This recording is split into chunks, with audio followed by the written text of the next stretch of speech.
You know that 33 years ago, I started this ministry. 33 years ago. I was so young during that time. And I was called by God by the year 1988. And God showed me something that, Oriel, I'm going to use you to transform your nation. At first, I don't understand that because He said, you're going to preach the gospel to these young people. I put you in the campus. Hindi nila ako ni Lord dito sa Unibelt.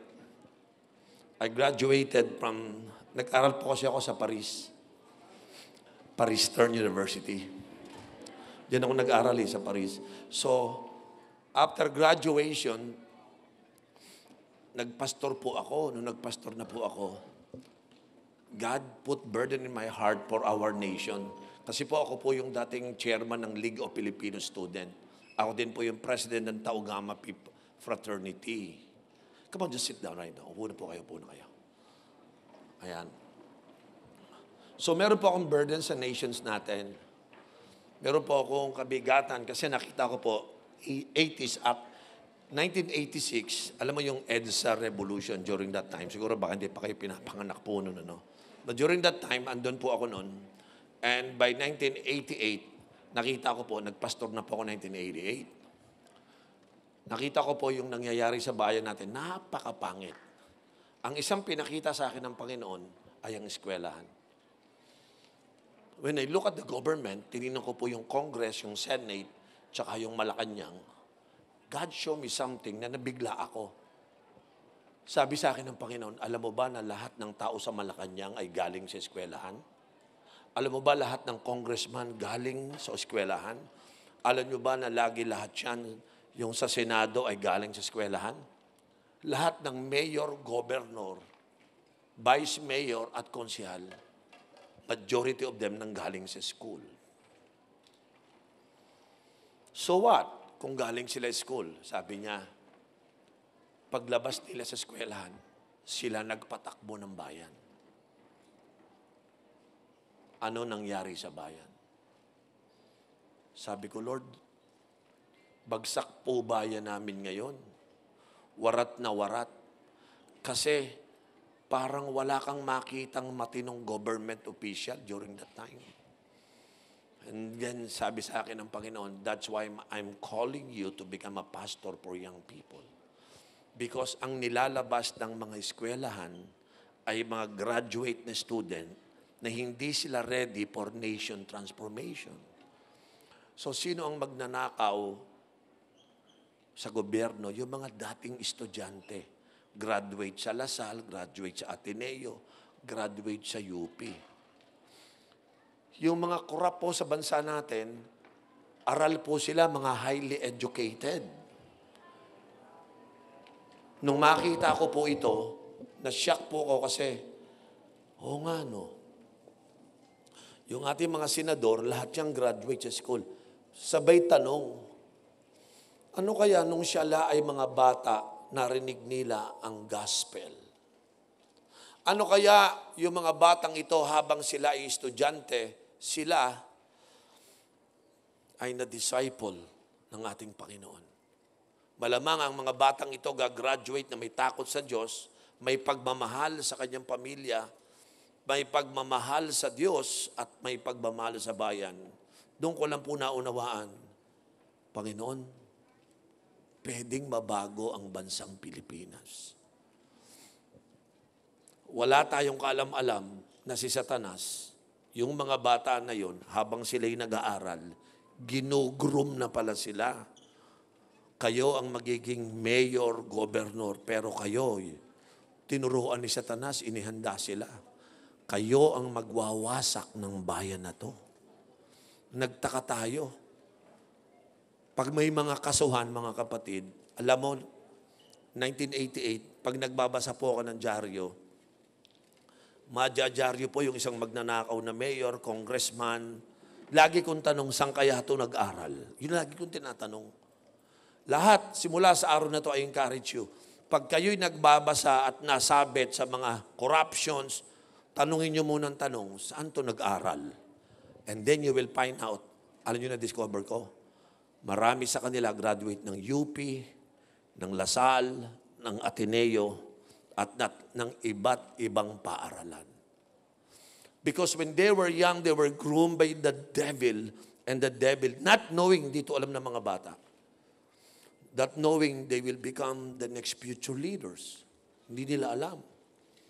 And because the corruption starts from the campus, hindi nila alam, one day magiging, sino po naniniwala dito na one day you can become the next leader of this nation? Tingnan mo yung katabi mo, baka hindi mo alam, baka yan ang next president. Baka yan ang next senator, next congressman. So, the story continue. Nagkaroon na po ako ng vision. Nagkaroon na po ako ng vision. Doon ko po naunawaan yung pagkakatawag sa akin. Kaya pala ako tinawag ni Lord, magpipreach na ako sa mga young people. Kaya lang sabi ko, Lord, mukhang pangmatagalan to, Lord, pangmatagalan to. So I begin to preach the gospel sa eskwelahan po ng FEU, ng UE. Dito po sa U-Belt, PUP, nagpunta po ako dyan. Hanggang one day, yung mga batang kausap ko po, ngayon po, mga 30 to 35 years old na sila hanggang 40 years old. Meron na po akong mga nasira ng gospel, naging congressman. Meron na po akong mga na-disciple na naging cabinet member ni Duterte. Alam niyo po ba na-disciple ko si Greco Bellica, kung kilala niyo siya? Those are one of my disciples. I trained them. Sino po naniniwala may pag-asang babago bansa natin? Sino po naniniwala may future ang anak mo dahil ikaw ay naghahanda habang estudyante? So I make a decision when I was young, I will not preach religion to young people. I will preach nation transformation. Simula po nung nag-isip na ako, pag ako nagpupunta sa mga eskwelahan, sineshare ko po sa mga bata, pupunta kayo sa Wild Sons because naniniwala kayo na pwede kayong gamitin ng Lord para gamitin kayo sa pagbabago ng bayan. Habang si Satanas ay handang-handa, nagpe-prepare siya ng mga young people na wawasak ng Pilipinas. Sabi ko, Lord, tayo naman, Panginoon, at ang kaharian ng Diyos, maghahanda naman tayo ng mga kabataang may takot sa Diyos at magbibuild ng ating nations. Hindi po aksidente bakit po kayo narito. May plano ang Panginoon. Narito po kayo sa isang lugar, ang tawag natin dito ay Wild Sons. Ang sons po, ibig sabihin yan, seeds of the nation. Ba't mo nilagyan ng Wild, Bishop Uriel? Kasi hindi ako naniwala sa malungkot na Kristyanismo. Dito, pwede tayong sumigaw, tumalon sa pagpupuri ng Diyos. Amen? Nagtaka sila, bakit ang church ba to? Bakit may mga dancing light? Bakit malakas ang sounds? Kaya nga Wild Sons eh. Hindi ho to para sa mga lola at lolo. Ito po ay sa mga kabataang buto na itatanim at magiging mabunga ang inyong mga buhay. Kaya yung mga bata nung araw, proud na proud sila pagkasama sa Sons. So nagtayo po kami ng mga organization sa loob ng mga eskwelahan. Sa bawat paaralan, may mga Sons organization. Nagdumami po yan. Ilang university, ang dami po, mga 40 colleges and university, nilagyan po yan, dumami. Tumigil lang po dahil 2 years, nagkaroon po ng pandemic. Pero, eto na naman tayo. Kahit po nagkaroon ng pandemic, hindi po nawawala ang visions ng Sons sa pagbabago ng nations natin. Narito na naman tayo. Sino sa inyo naniniwala, patuloy dapat baguhin ang ating bayan? Can I have your amen? Since 1988, nagsimula na po ako. Konti lang nung una. Nagsimula po ako sa 7, naging 10, naging 16. Yun lang po yung konti lang. Pero yung 16 na estudyante, tanda ko po nun, tinuturo ko sa kanila yung vision. Sabi ko, may pag-asa ang bayan. Ang vision po na sinasabi ko ay hindi ko makukuha ng 5 years, 10 years. No? Hindi po. Nakatingin po ako. Minsan tinatanong po ako, pinagpe-pray ko yung mga presidentiable. Ini-invite ako para ipag-pray yung mga presidentiable. Sabi ko po sa kanila, bigyan mo lang ako ng 4 na presidenteng matino. Sinimulan na po yung kay Pangulong Duterte, Lord, bigyan mo pa ako ng 3. Yung kahit kanya lang, hindi perfect, medyo nagmumura pa nga yan, pero bigyan mo kami ng may pagmamahal sa bayan talaga. Alam mo nangyari? Binigyan tayo ng presidente, si Duterte. Nakita niyo yung development. Mataas yung trust rating niya. Natuto siya. Baka may galit dito kay Duterte. Ha? Yung bang practical lang. Ha? I'm sorry po. Baka mayroon ditong pink. No? Baka magalit kayo sa akin. Ha? Dito, wala mo ng ganyan. Ha? Wala ng ganyan. Ha? Vision lang tayo dito. Okay. So tapos po, sabi ko, Lord, tingnan niyo to, no? Every term, 6 years. Every term. Pag binigyan tayo ni Lord ng 4 na presidente na may vision sa nation, 4 lang ha? Times 6, ilang years yan? 24. Ganun kalayo yung visions natin. After 24 years, ilang taong ka na kaya nun? Hindi, na lang, 18 kasi tapos na yung first 6 years eh. Yung 18 years na yon, ilang taong ka nun sa tingin mo? Di ba kung 18 ka ngayon, 36 ka na? Di ba? So kung 18 years old ka, alam nyo ba, pag nagkaroon tayo ng matinong, pastor tuloy, matinong presidente, yung three president pa, yung matino talaga ha, alam nyo mangyayari? Do you know that Philippines can be better than Singapore? Philippines can be better than Hong Kong. Meron pang pinag-aralan na kahit po pag tayo umabot ng next 24 years, we could become a first world country in Asia. Teka muna, sabi ko, Lord, kung ganyan, hindi pwedeng walang leader. Paano? No, listen very carefully. While we are envisioning a future, better Philippines, si Satan on the other side is preparing young people para wasakin ng bansa. Sabi mo nga sa katabi mo, hindi ako yun ha. Sino rito yung naniniwala ka, inihahanda ka ni Lord for better Philippines? Ha? While Satan is preparing another generations na sisira ng Pilipinas, ulitin mo sa katabi mo, hindi ako yun. Sabi mo, pampaganda ako ng bansa. Sige, sabi mo. Taas yung kamay na naniwala, pampaganda ka ng bansa. Huwag ka na mangungopya. Huwag ka na maglalakwatsa. Ayun! Yung mga naninira po ng bansa, yan po yung mga lakwatsero ng bata, yung mga nangongopya, nagkakating classes, ha? Yung 3 boyfriend, kalalaking tao. Sino po naniniwala? Young people should change and prepare themselves for the future. Ha? May tanong ganito So, malinaw po yung visions ng sons. Ang plano natin, ang prayer natin, one day, yung bang, pag ikaw ay naging senador, pwede bang ganito? Nung bata po ako, sons ako, kasama ako ng Seeds of the Nation sa campus namin. Kami yung nangangarap at nagbabaka sakali na may ma-raise up na mga leader para patuloy at tuloy-tuloy ang pagbabago ng bayan. Ang malungkot ganito. Marami pong kabataan, wala silang dream, wala silang visions. So, anong ginawa nila? Yun. Nagko-computer games. Walang vision Nauubos yung pera niya sa computer games. Hindi siya nagpe-prepare sa future. Taas yung kamay, nakikita mo may magandang gagawin sa iyo ang Panginoon. Ha? If it so happen you come here for the first time, probably you are shocked. Anong grupo to? Well, kami po yung mga tinatawag na baliw para sa bayan. Kami po yun. Kung naghahanap kayo ng mga baliw sa pagbabago ng bayan, put your finger on me. Ako yun. For the last 33 years, isa akong baliw na mabago ang bayan. At ang maganda, maraming naniwala sa aking kabaliwan. Sino sa inyo sasama, I am crazy for Jesus. Because Jesus will be changing this nation. Hallelujah. Amen?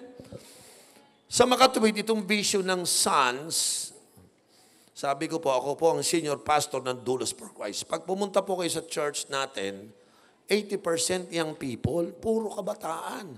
Naka-attend na ba kayo ng Sunday? Nako, huwag kayong mawala. Pumunta kayo sa Sunday. Doon tayo sa Cuneta Astrodome. I invite everybody. Pumunta kayo.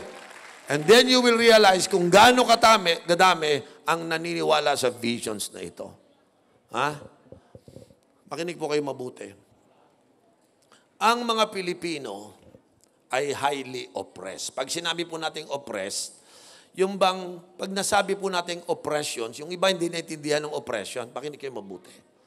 Alam niyo po ba na ang backgrounds natin mga Pilipino, ang first 400 years ng Spanish era, kinopong tayo ng mga Spanish-speaking people.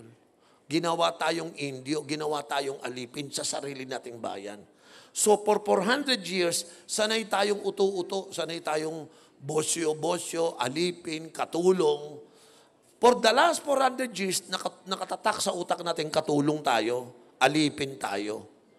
Pagkatapos ng Japanese era, dumating tong Amerikano, kinopong na naman tayo, ginawa na naman tayong alipin. Dumating ang Hapon, inalipin na naman tayo. Ngayon nakalaya tayo. Tingnan nyo maraming Pilipino. Dala-dala nila po yung impact ng slavery nung unang panahon. Kaya marami pong Pilipino, magtataka ka, sino ang pinakamaraming katulong sa buong sa buong mundo? Pilipinas. Sino yung mga OFW? Mga Pilipino. Why? Walang masama mag-OFW. Pero para yung ikaw magpupunta para maging katulong, di ba kawawa? Ha? Sino sa inyo pero mo sa probinsya, pag mahirap, iniisip ka agad ng mahirap, magpapakatulong ako.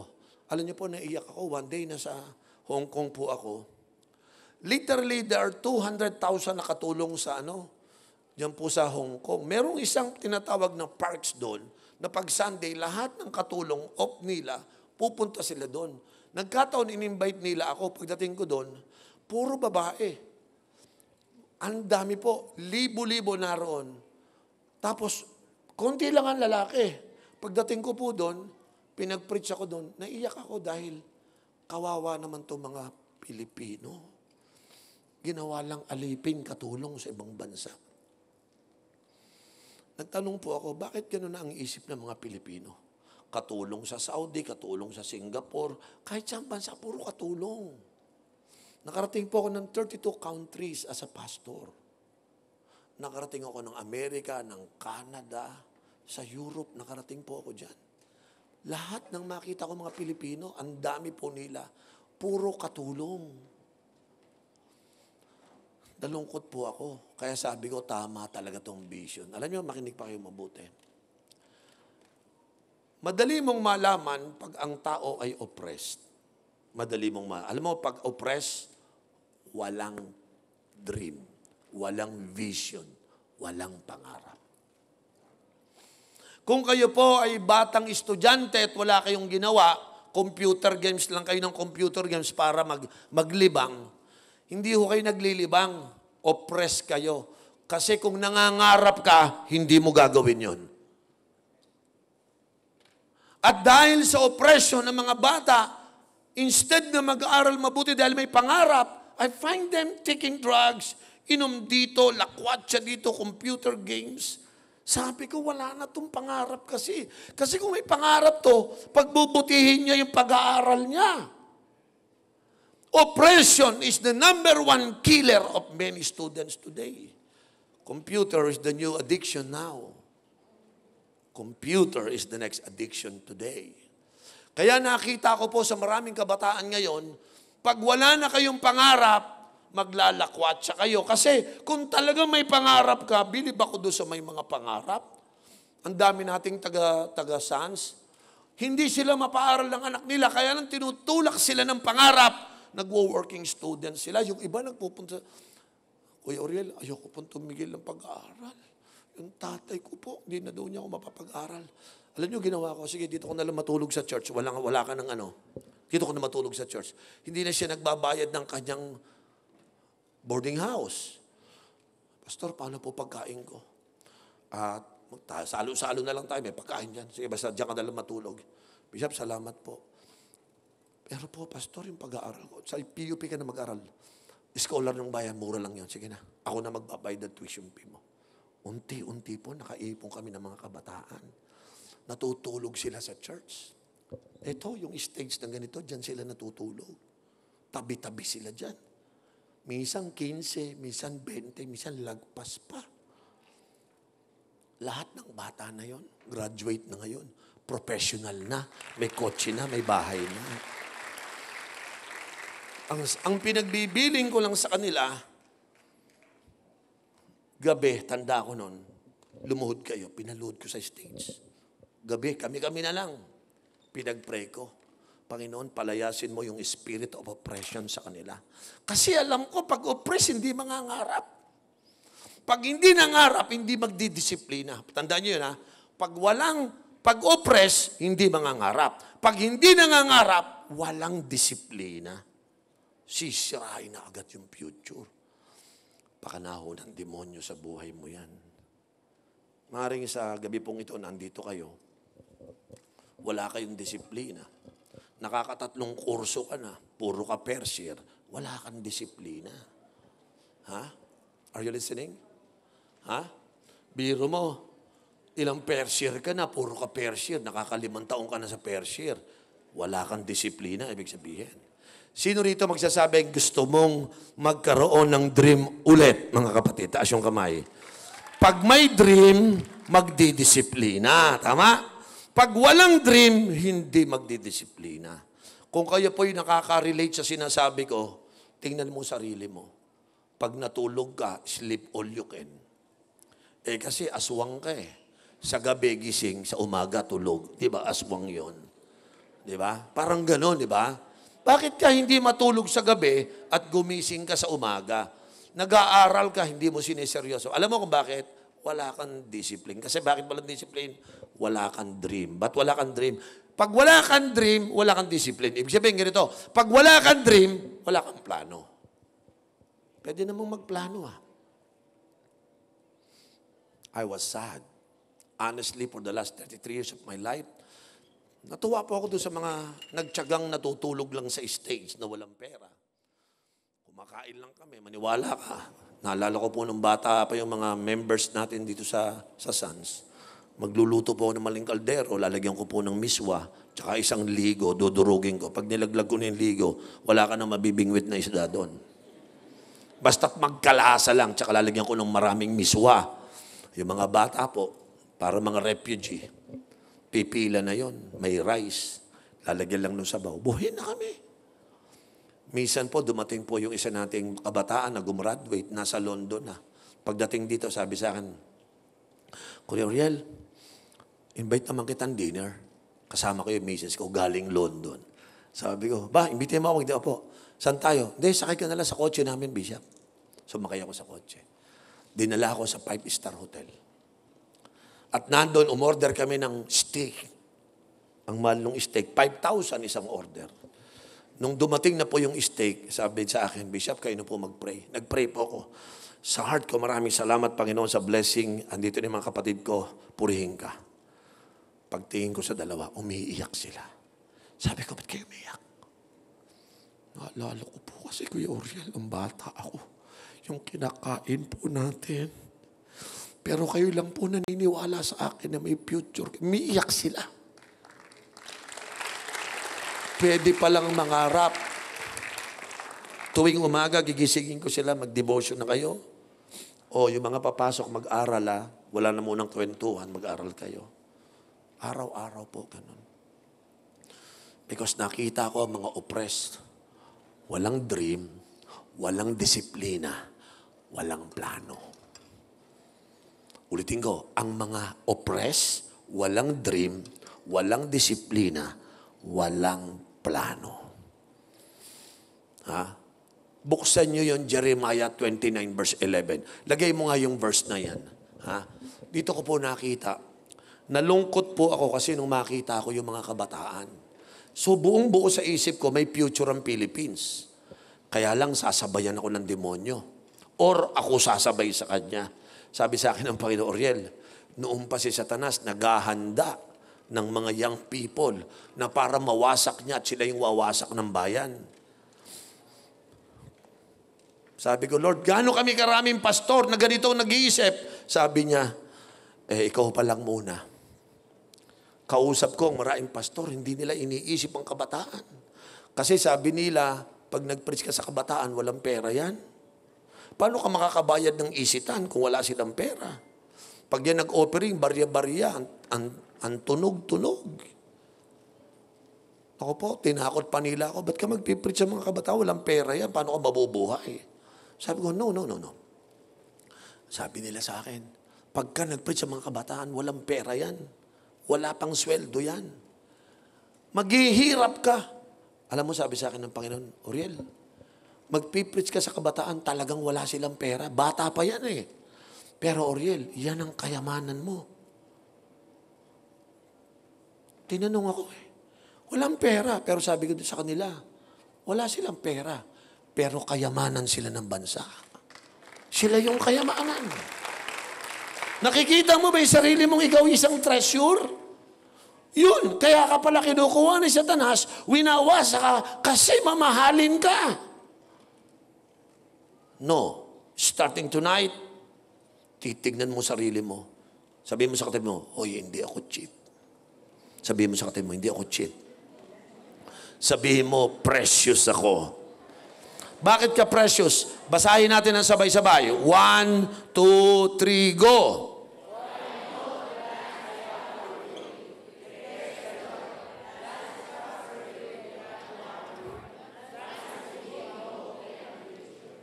Nabasa nyo yan?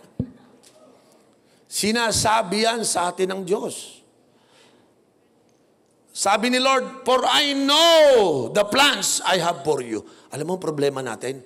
Hindi natin alam yung alam ng Diyos. Paano kung malaman mo yung alam ng Diyos? Do you know that there is a possibility na malaman mo ang plano ni Lord sa buhay mo? At kung bakit nasisira ang buhay ng maraming kabataan, because they fail to understand that God has a great plan for their life. Sayang Diba? Akala mo mahirap lang kasi tati ko. No, kahit pangit ang sinimulan mo, kahit mahirap ang pinagmulan mo, meron pa ring magandang plano ang Panginoon sa buhay mo.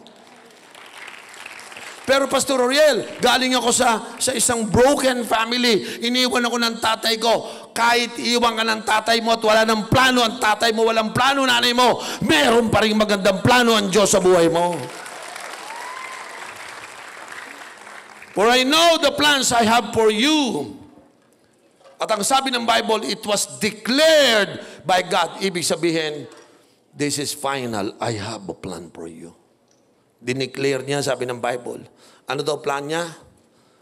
Plan to prosper you and not to harm you. Satan keep on deceiving us na dahil ang Pilipinas ay mahirap ka. No, God has a plan for you to prosper you. Galing po ako sa hirap. Naniwala ako sa verse niyan. Hindi po ako nanatiling mahirap. Maganda na po buhay ko ngayon because I believe that God has a plan. Sino rito nakikita mo? Ha? Sabi mo nga sa katabi mo, one day sasakay ka sa kotse ko. Sige, sabihin mo sa kanya. Ha? Sino nakikita nyo? Yung katabi nyo may sariling kumpanya. May sariling business. Bakit? Yun ang plano ni Lord, ipo-prosper ka Pag sinasabi ko pong po-prosper, wala pong anghel may dalang isang bayong mga pera sa'yo. No. Sino rito i-bless ni Lord ang pag-aaral mo? Gagraduate ka, magkaka-masteral degree ka, makakapagtrabaho ka ng maganda, at sa ganda ng trabaho mo, makakaipon ka ng makakaipon. Kasi disiplinado ka, may pangarap ka. Yung mga naiipon mo, magsisimula ka ng maliit na negosyo. At bandang huli, iiwan mo na yung trabaho mo. Kasi businessman ka na, makakaroon ka na ng korporasyon. Ayun, sabi ng Bible, pinrosper ka na ni Lord. Walang kita sa empleyado. Empleyado simula lang para makapag-ipon. May plano. Mabuti pa si Lord, may plano yung nanay mo, may plano yung teacher mo, may plano. Ikaw na lang ang walang plano. Bakit? Oppress ka nga Pag oppress, walang dream, walang plano, walang disiplina. Can I ever amen? Pag hindi na oppress, may dream, may plano, may disiplina. Sino sa inyo naniniwala? Mukhang pinapunta ako dito ni Lord kasi iyan ang problema ko. Some of you are oppressed, pero today, in Jesus' name, God will deliver you. Plan to prosper you and not to harm you, plans to give you hope and a future. Maganda pala yung future natin. Sino sa inyo ang future mo? Sabi mo, wala akong future. Wrong, because that's your information. But according to Bible information, God will give me future. God will give me future. Amen. Saan ka pa didikit? Sa barkada mong lakwatsero o didikit ka na sa Panginoon? Makinig kayo. Are you ready for this? Pag kayo nawala sa oppressions at nangarap na kayo, nagplano, nagdisiplina kayo, isa sa mabigat na disiplina ay mamimili ka na ng kaibigan. Pag alam mo yung kaibigan mo, dadaling ka doon sa oppressions. Ano yung oppress? Walang disiplina, walang plano, walang pangarap. Yung mga barkada mo, makikita mo yan. Pag na-identify mo na, magsisimula kang ma-challenge. This is not a good person for my life. Sino sa inyo ready maghanap na kamukha mo? May dream, may pangarap. Amen? Dito po sa Sons, sino sa inyo willing sama-sama tayong mangarap? Sama-sama tayong magdisiplina. Amen? Sama-sama tayong magplano ng future natin. At sama-sama nating tunghayan at makita ang magandang future na inihahanda ng Diyos sa bawat isa sa atin. Hallelujah. Lahat po kayo, nakahanda na ang future nyo. Nakahanda na po. Ready na. I'm not saying walang problem, but God can take care of me during the times of my problem. Sino po nakikita nyo, tapos na ang future niya? Turuan ko kayo paano magplano. Ganito magplano si Lord. Baka hindi nyo alam. Hindi siya katulad ng iba. Ibang klase magplano si Lord. Si Lord parang arkitekto. Bago siya magtayo ng bahay, magdo-drawing muna siya ng plano. Yung plano na yon, tatapusin niya na muna. Perspective, right view, left view, rear view, sectional, lahat ginagawa. Details, lalagay na lahat yun. Pagtapos na lahat ng plano, sabi niya, let's begin to work. Tayo, ganito tayo magplano. Ano gagawin natin? Hindi ko alam. Bahala na. Mag-aral tayo. Anong plano mo? Basta bahala na. May lakad ata. Masaya yan ha.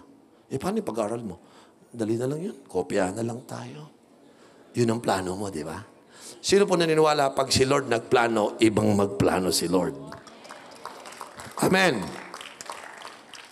Sino po naniniwala, tapos na ang plano ni Lord sa buhay mo? Alam niyo po, okay magagalit ha? May mga tao po dito, masama ang load sa magulang. Kasi probably, sabi mo sa sarili mo, Bishop Oriel, you don't know me. Anak ako sa pagkakasala. Yung nanay ko, na-aksidente, wala akong tatay ngayon. Lumabas lang ako dahil sila'y gumawa ng mali. Kapatid, walang mali sa paglabas mo. Dahil nung lumabas ka, may plano si Lord sa'yo. You are not an accident. I have a plan for you. Makinig po kayo mabuti. Isa lang ang magpapalaya ng oppression sa inyo. Ha? Isa lang po. Walang iba kundi ang Panginoong Hesus. Siya lang ang magbibigay sa inyo muli ng pag-asa. Ha? Kaya kayo mga estudyante, sabi ko nga pag ikaw nawala yung oppression, mararamdaman mo, nangangarap ka na. Ha? Di ba? Yung mga walang pangarap, ganito yung kanta nila. Pag walang pangarap, ako ay isang anak mahirap. Yun ang kanta nila. Lagi na lang akong nagsusumikap. Grade 1 lang ang inabot ko. May back subject pa ako. Paano na ngayon ang buhay ko? Yun ang kanta ng mga walang disiplina eh. Isang kahig, isang tuka. Oh, Freddy Aguilar yan, di ba? Di ba? Ganyan kaming mga dukha. Ganyan ang nadinig kong mga awit ng mga mahirap. Paano kung yung batang yan, nagpunta ng SANS, nadinig niya yung vision, may plano pala kaya sa kanya ang Panginoon. At ang sabi niya, Lord, palayain mo ako sa oppression. I want to dream again. I want to discipline again. And I want to plan again. Iba mangyayari na dyan. Alam mo po, doon sa mga nagplano, nangarap at nagdisiplina, may iba yung kanta mo. Ito yung kanta ng mga may disiplina. Heto na. Heto na. Heto na. Yun, akala ko hindi nyo alam eh. Ang galing nung isa, no? Alam na alam niya yung kanta. Siguro favorite yung Kamikasi. Ha? Sino po naniniwala pag may plano ang Diyos sa buhay mo? Heto na. Heto na. Heto na. Excited, di ba? Alam mo, malungkot yung walang disiplina. Yung mga walang dream, walang mga plano. Makinig po kayong mabuti. Ang pag-asensyo nyo, nakakonekta yan sa pagbabago ng bayan. Bakit? Mayroon akong natutunan. Pakinggan nyo to, no? If we could change the campus today, we could change the world tomorrow. Ha? If we could win the young people today, we could win the world tomorrow. Yan po yung alam ko. Kaya hindi ako nagsasawang mangaral sa mga kabataan. No? Makinig kayo mabuti. Sino niniwala sa vision ng SANS? Taas yung kamay, Pastor. Sama ako sa vision. Taas yung, Pastor, mangangarap na din ako sa bayan ko. Pero mangangarap. Bakit ako naniniwala sa mga kabataan? Bakit po? May dahilan po ako, mga kapatid. Let me share to you what I believe about the student, mga kapatid. No? Ha? Nakita ko po. Tingnan niyo po ito. Student Campus Leadership. Ano ang meron sa mga estudyante? Bakit kailangan ng mga estudyante ay maging leader? Sabi mo nga sa katabi mo, do you know that I am a leader? Listen, di ba may kasabihan? Ang mga kapadaon daw ang leaders ng future? Sabi ko, mali yan. Because kung nung bata ka, hindi ka nag-leader, hindi ka magiging leader. So, kailan ka magsisimulang leader? Dapat, when you were young, believe that you can be a leader. Naku, walang nakadinig. Do you believe that? Kailangan po natin, habang student kayo, dapat may equip kayo, matrain kayo, maging campus leader ka. Bakit ako naniniwala sa campus leadership? Number 1, sulit niyo po ito. Number 1, basahin nyo. Kapatid, lagay mo nga yung number 1. Ang number 1, kaya ako naniniwala, preachan ko mga kabataan because of this. Trap in every student is a hidden leader.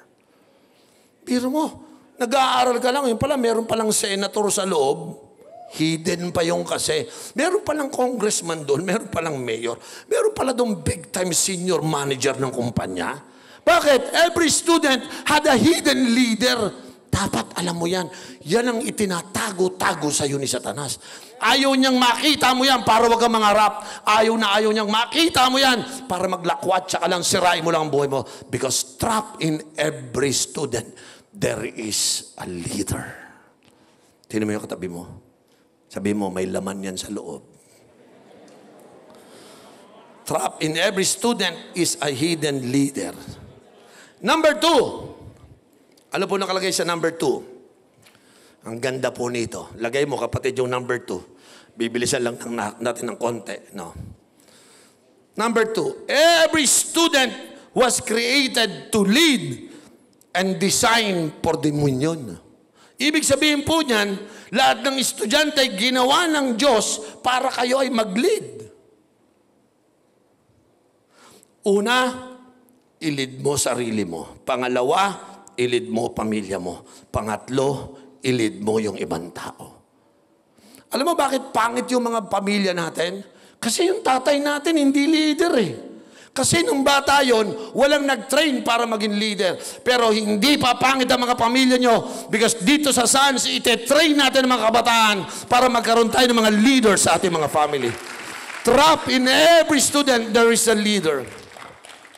Because we are all created to lead and we are designed for dominion. Ibig sabihin po ng dominion, tayo po ay magdo-domain. Hallelujah. Number 3, sulat niyo po ito. Leadership potential, say the word potential, resides in every student. May potential kayo. Hindi totoong wala kang potential, meron. Are you still here? Akala nila, troublemaker lang ako kasi ako ang presidente ng Tau Gamma Pi. Akala nila, troublemaker lang ako kasi ako ang chairman ng Ligo Filipino Student. Wala silang kalam-alam. There is something hidden in me. There is potential. Now, I begin to bring the gospel to the campus. Doon lang nila nakita, si Oriel pala, merong itinatagong potentials. Makinig kayo, ang potential, lumalabas yan sa tamang environment. Kaya maraming namamatay, sabi sa akin, ang tunay na kayamanan nasa sementeryo. Bakit? Kasi yung magagandang bagay, nung namatay yung tao na yun, kasamang nalibing niya, hindi niya pala nailabas. Sino sa inyo naniniwala, may potential ka at palalabasin na yan ng Panginoon? Ha? Sino po naniniwala, may potential ka? Huwag kayong maniwala doon sa mga taong nagsasabing wala kang kwenta. Hindi ako naniniwala. Bro, naniniwala ako malaki potential mo. There is something inside of you. You can be a great leader. I believe on. Kayong dalawa dyan, you can be a great leader. May potential po tayo. Nandyan lang po yan sa loob. In every student, walang exempted lahat. Sabi mo sa katabi mo, kasama ako doon. Sige na. Sino po naniniwala, may potential ka, may potential ka. Kaya nga mga kapatid, hindi po aksidente bakit kayo narito. May potential ka. Yung pala si Lord, pinapunta ka na rito, sabi ni Lord, alam mo kailan lalabas ang potential mo? Naghahanap lang ng ground. Alam mo yung buto? Pag nakakita kayo ng buto, buto ng apple, may kasabihan ganito. You can always count the seed inside the apple. Tama ba yan? You can always count the seed inside the apple, but you cannot count the apple inside the seed. Because the seed has a potential. Pag yung buto na yon nasa lamesa, hindi dadami yon. Ilagay mo sa tamang ground. Naniniwala ako ang mga potential ninyo. Nangangailangan lang ng ground. Nangangailangan ng lugar na stir up. You know what?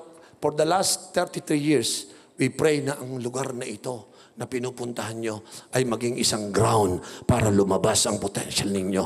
Sa ating, hallelujah, alam nyo, pinakamagandang ground mo, when we worship the Lord, that's the perfect ground for you. Yung nagpupunta ka, nagwo-worship ka, yan ang ground mo. Yung pag nakikinig ka ng Word of God, yan ang ground mo. Pag nagbabasa, yan, yung presence ni Lord, yung salita ni Lord, yung worship, yan ang ground mo para lumago ka. Hindi mo ground yung sugarol, hindi yan. Masisira ka. Hindi mo ground yung drugs, hindi mo ground yung pisyo. Ang ground mo, yung presensya ng Panginoon. Saan ka pupunta? Sino po naniniwala? Dapat nga sabihin ko sa inyo, pag may wild sons, huwag kang a-absent. Bakit?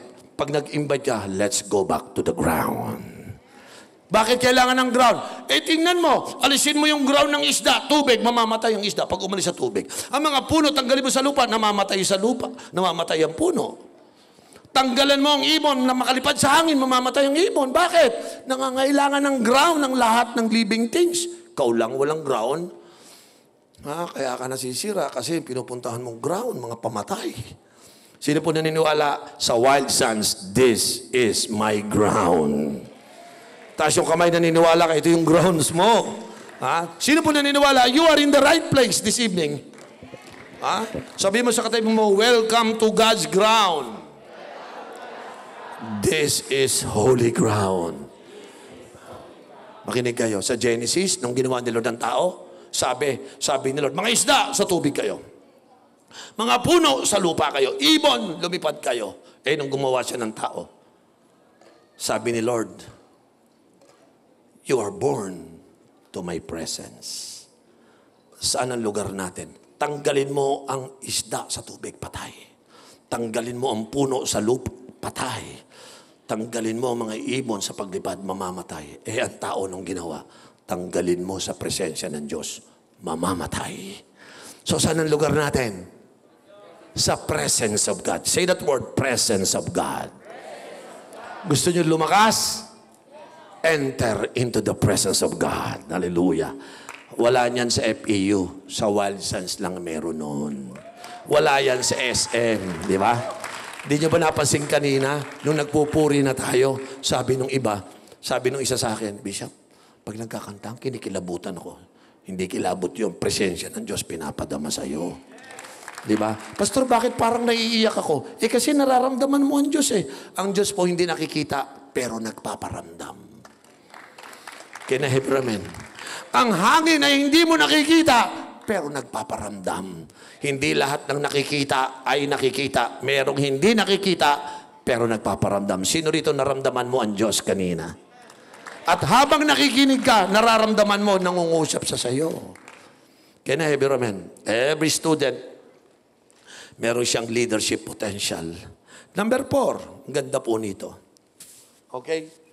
Lagay mo kapatid yung number 4. Ano sabi sa number 4? Okay? You were born to lead, but you must become a student leader. Alam niyo po ba, pagkapanganak ko, baby pa lang ako, pastor na ako. Kaya lang di ako makapagpastor kasi hindi pa ako trained. So pag laki-laki ko po, nag-aral ako hanggang sa matrain ako, naging pastor ako. Lahat po kayo leader. Kaya lang hindi kayo magiging leader kung hindi kayo magtitrain. Sino sa inyo ready mag-train to become a leader? Taas yung kamay, Pastor, I want to be trained. Oy, may good news ako sa inyo. Dito po sa Sons, may training tayo dito.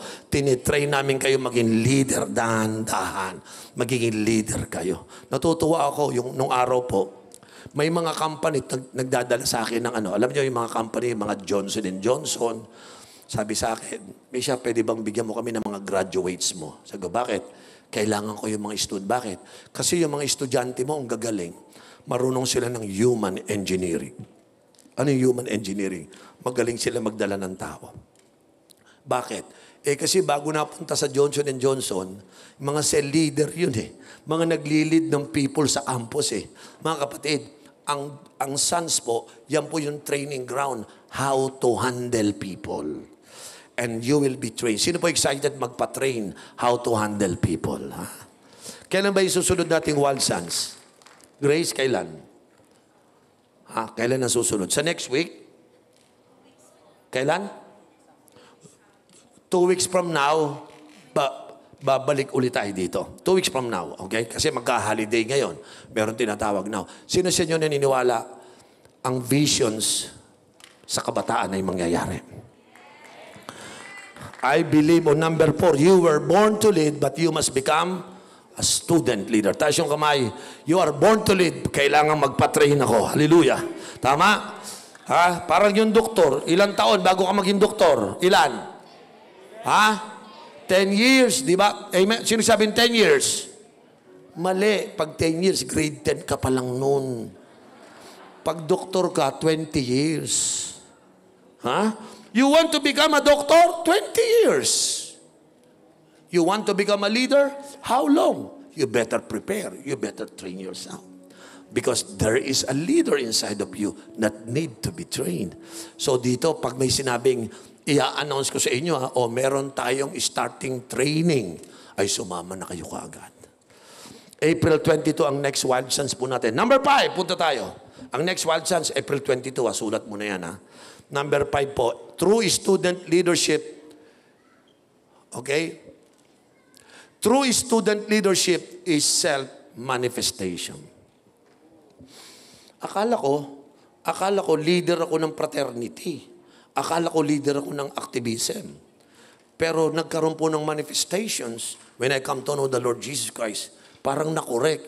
Nagli-lead ako sa maling lugar, sa malaking tao, hanggang nag-self-manifestation na. Kaya ko palang mag-lead ng isang generation. I've been preaching all over the Philippines sa mga kabataan. Nagmamanifest. Alam nyo, nakaupo ko pa ngayon kasi nagsisimula ka pa lang. Ang akala mo kung wala kang magagawa, hindi o. Sabihin mo sa katabi mo, one day magmamanifest ako. Yan. Ibig sabihin nun, one day, lalabas ang leadership ko. Tama? Sino nakikita lalabas ang leadership mo? Ha? Magaling ka palang leader. May mga taong naniniwala sa'yo. Number 6. Sa number 6 ay eto na po. Kapatid, lagay mo yung number 6. Okay? Hallelujah. Sa number 6, basahin ko lang po ito. Okay? The purpose, okay,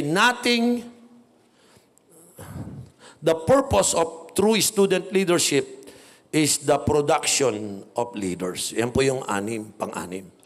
The purpose for true student leadership is the production of leaders. Ibig po sabihin, dito sa SANS, nagpo-produce kami dito ng leaders. Taas yung kamay na gusto mo maging leader. Ha? Wala nang oppressions. Matitrain kayo. Ha?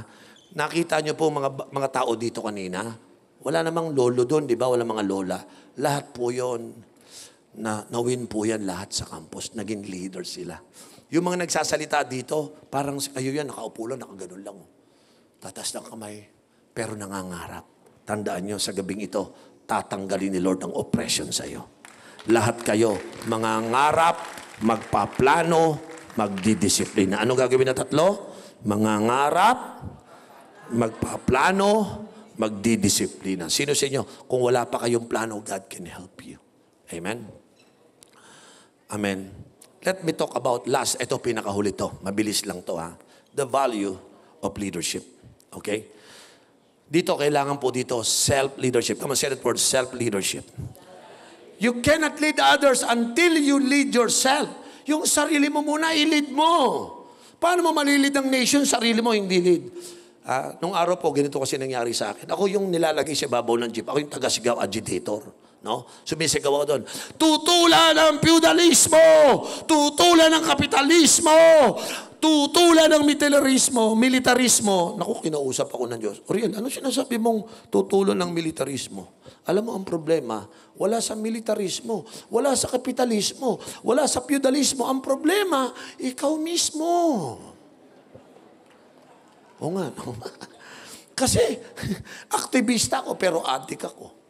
Aktivista ako pero troublemaker ako. Paano ko mababago? Ako nga mismo, walang self-leadership. Tapos yung kamay na gusto mo maging leader? Bakit? May self-leadership ka ba?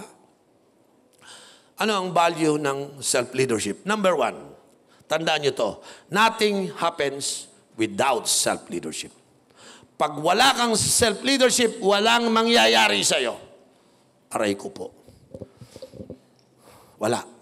Nothing will happen. Number 2, nothing changes without self-leadership.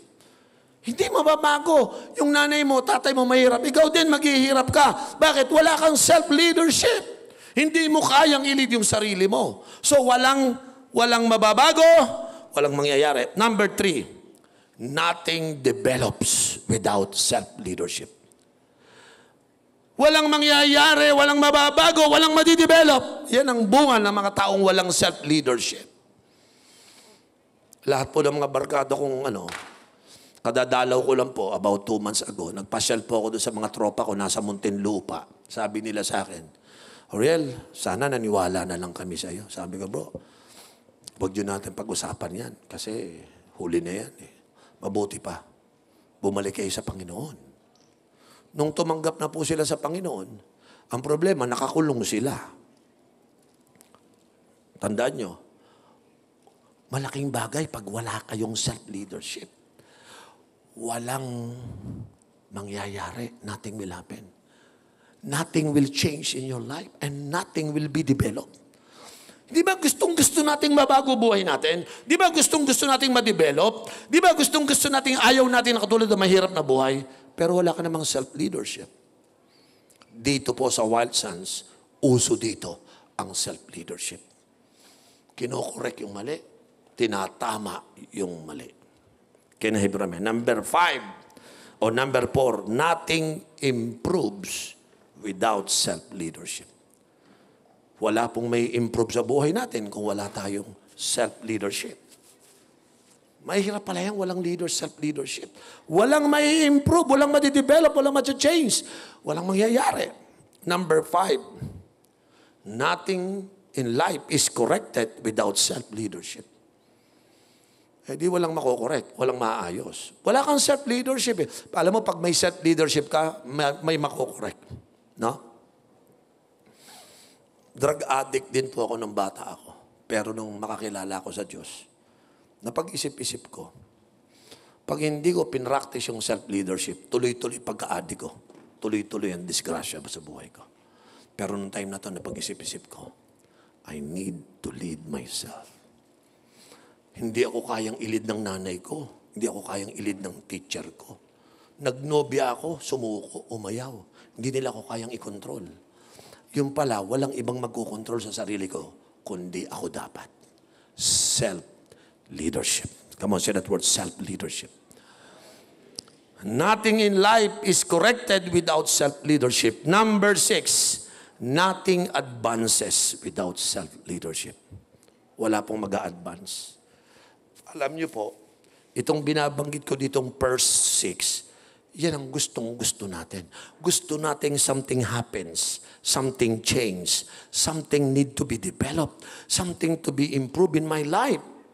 Kaya lang ayaw po na. Something that I want to advance. Yung pinakahuli, pampito, sabi po dito, nothing in life succeeds without self-leadership. Ang ganda pa naman ng plano mo. Alam mo, may plano sa iyo si Lord. Eh, hindi ka. Makinig kayo. May plano sa iyo si Lord, pero wala kang self-discipline. Alam mo self-discipline? Nangangarap, nagpaplano, nagdidisiplina. That is self-leadership. Nangangarap, nagpaplano, nagdidisiplina. That is self-leadership.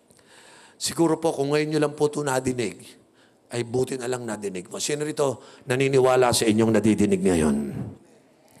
Ha? Pwedeng gumanda buhay nyo. Pwede po. Kayang-kaya ng Diyos, tulungan ka. But, self-leadership. Ano kaya, pausuhin natin sa isip mo ngayon, self-leadership ang kailangan ko. Ha? Kasi bakit? Basahin mo. Nothing happens. Nothing changes, nothing developed, nothing improved. Nothing will advance without self-leadership, and nothing in life succeeds without self-leadership. Sino po may natutunan sa gabing ito? Can I have amen? Maganda ba yung vision natin? Sino po naniniwala? Nako, hindi ako nagkamali. Makinig po kayo mabuti. Babalik ko po sa visions. Yung pangarap po natin, tuloy-tuloy. Sino sa inyo, hindi ka makukontento na ikaw lang? Pwede ba to? Sa April 22, magdala kayo ng kaibigan nyo na kinakailangang maging successful. Huwag niyong hayaan silang yumaya sa'yo. Ikaw ang yumaya sa kanila. Ha? Ba't mo ko yayayain? May vision na ako, may discipline na ako, may dream pa ako, may plano na ako. Yayayain mo ako. Hindi ako. Gusto mo ikaw sumama sa akin. Punta tayo sa Isitan. Wild Suns. Friday, 6 o'clock. Punta tayo doon. Sino rito gagawin mo ang Isitan? May nagtanong sa'yo, ano ba yung Isitan? Sa Isitan, brother, ang tawag ko dito, fireplace. Ano to?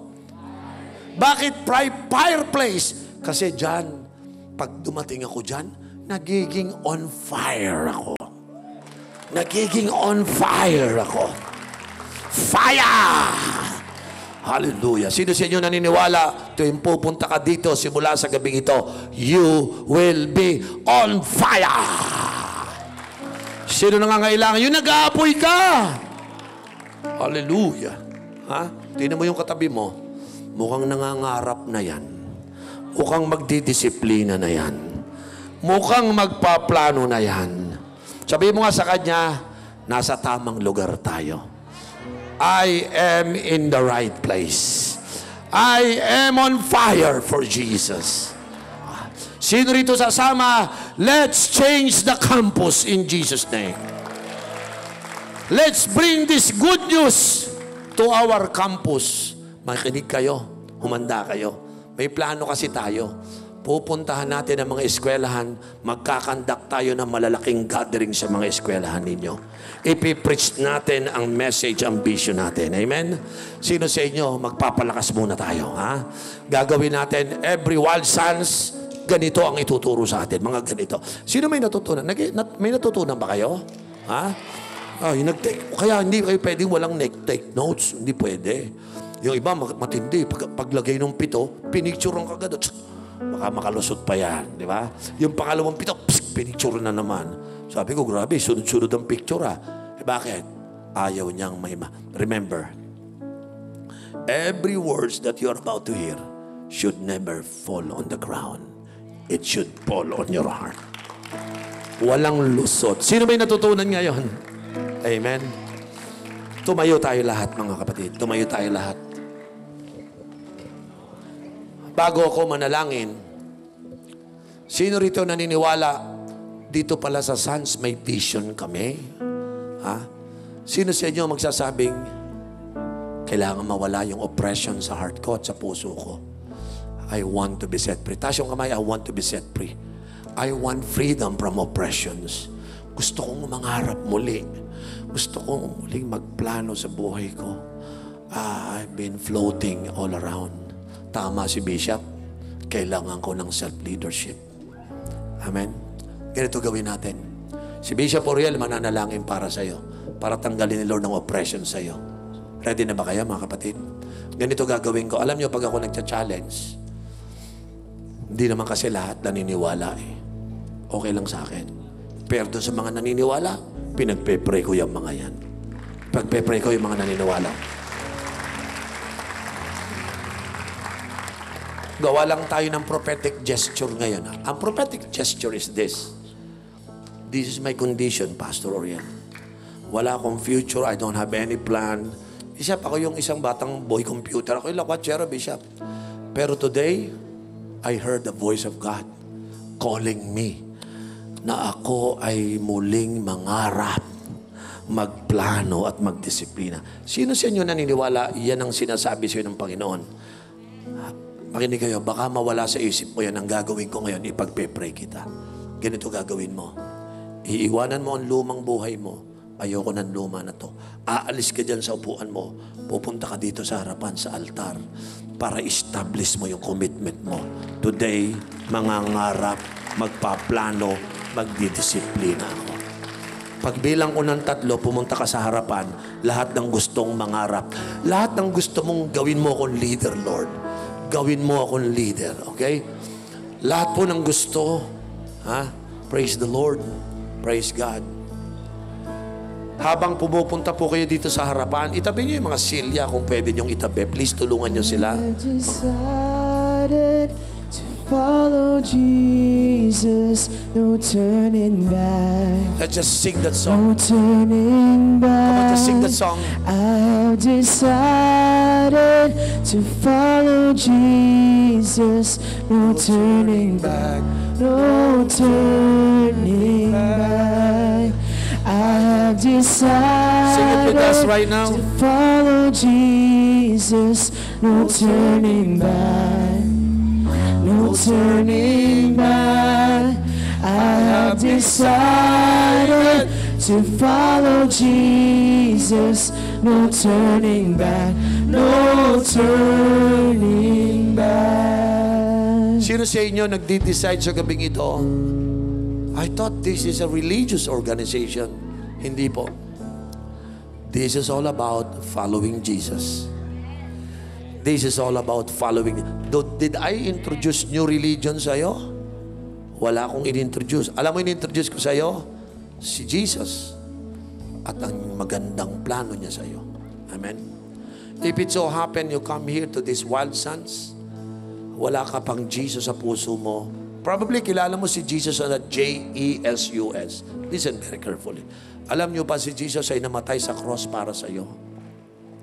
Do you know Jesus died so that He could save you? Alam mo, kayang ibigay sa iyo ni Lord? Makinig kayo. One, kaya kanyang bigyan ng quality kind of life. Alam mo, sabi ng Bible, for God so loved the world that He gave His only begotten Son, that whosoever believes on Him shall not perish but have. Alam niyo ba ibig sabihin ng eternal life? Yung word na life doon, quality kind of life. Di ba yung quality kind of life, yung may dream, may plan, at may discipline? Tama? Yun ang kayang ibigay sa inyo ni Jesus. Pangalawa, kaya kanyang bigyan ng eternal life. Ang ibig sabihin po nun, you no longer be afraid kung saan ka pupunta. Alam niyo, makinig kayo mabuti. Isa po akong pastor na nangangaral ako. Pag ikaw hindi ligtas, sa impyerno ka pupunta. Kaya ako nagpipreach sa iyo para kung sakaling mamatay tayo, sa langit tayo pupunta. Ang kasalanan, pinipreach ko din, ang kasalanan ay hadlang sa pagpapaganda ng buhay. So kung kayo po ay namumuhay sa kasalanan katulad ko, isuko niyo ang inyong kasalanan sa Panginoon. Huwag kayong matakot. Magsimula kayo ng isang bagong simula sa buhay niyo. Sino ito na-realize mo? Kaya pala hindi magaganda buhay ko kasi namumuhay ako sa kasalanan. But today, God can deliver you from the power of sin. Do you know that Jesus can forgive all your sins? Hallelujah. Do you know that Jesus, He died on that cross to forgive your sin? Alam mo yun ang starting point. Pag tayo pinatawad ni Jesus, if anyone is in Christ, he is now a new creation. The old has gone and the new has come. Kaya pwede kayong baguhin ni Lord. Katulad ko. Are you still here? Katulad ko po. Do you know that the first 21 years of my life, I don't like my story. It was a sad and a bad story, I promise you. I don't like my story.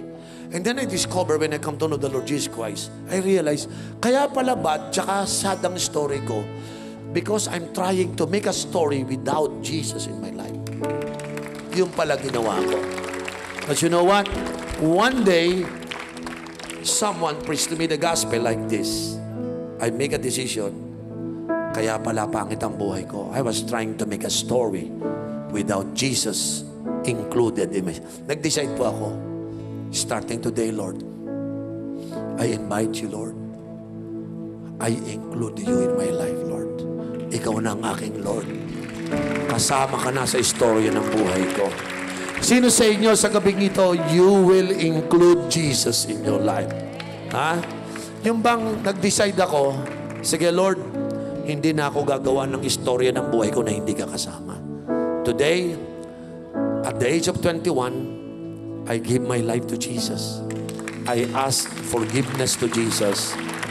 He forgave me and He gave me a new life. And then, I continue to write the story of my life. It becomes a different story. It's a beautiful story. You know why it becomes beautiful? Because today, Jesus is included in my story. Praise God. And that is what I want you to do. Sino sa inyo ready? Include mo si Jesus sa iyong story. Ha? Naalala niyo ba yung song na All I Need Is You? Alam niyo ba yung song na yon? All I Need Is You? Ha? Sino po naniwala? Ako, bata ako, nag-decide ako. Si Jesus talaga kailangan ko. Sino po naniniwala? Jesus is all I need. Jesus is all I need. Woo! Hallelujah. Sino sa inyo naniniwala? Pare, bago ang istorya ng buhay ko. Ha? Mare, Tess.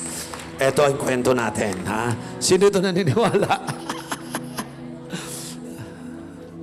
All we need is God. Hallelujah. All we need is God. Awitin natin song na ito. This is one of my favorite song. Pakilagay mo nga kapatid yung lyrics natin. All I need is you. Kasi po, every time I sing this song, nung bata po ako, umiiyak ako. Kasi ang akala ko, kailangan ko nun, drugs, barkada, fraternity, activities. Until one day I realized, all I need is you. Amen. All I need is Jesus. Hallelujah. Sino po naniniwala ito may magandang gagawin ng Panginoon? Itaas niyo ang inyong mga kamay sa Panginoon. Lord, sinusuko namin yung bad and sad story of my life. Lord, yung aming life of sin, we confess, we ask for your forgiveness, Lord. We ask for your forgiveness, Lord. At Ama, sa gabi pong ito, I just confess all my sins. I surrendered all my sin. And I ask for your forgiveness, Lord. And today, I accept Jesus as my Lord and Savior. Starting today, Father, I declare, I am for you, Lord. Lord, sasama ako sa plano mo na baguhin ang bansang ito. I am part of your plan, Lord. Thank you because you have a great plan for me, Lord God. Ama, sa umaga pong ito, sa gabing ito, I pray that everyone in this room will be set free from oppression, Lord. Lord, today, I pray that every one of us would desire, there's one thing I need, and that is Jesus Christ.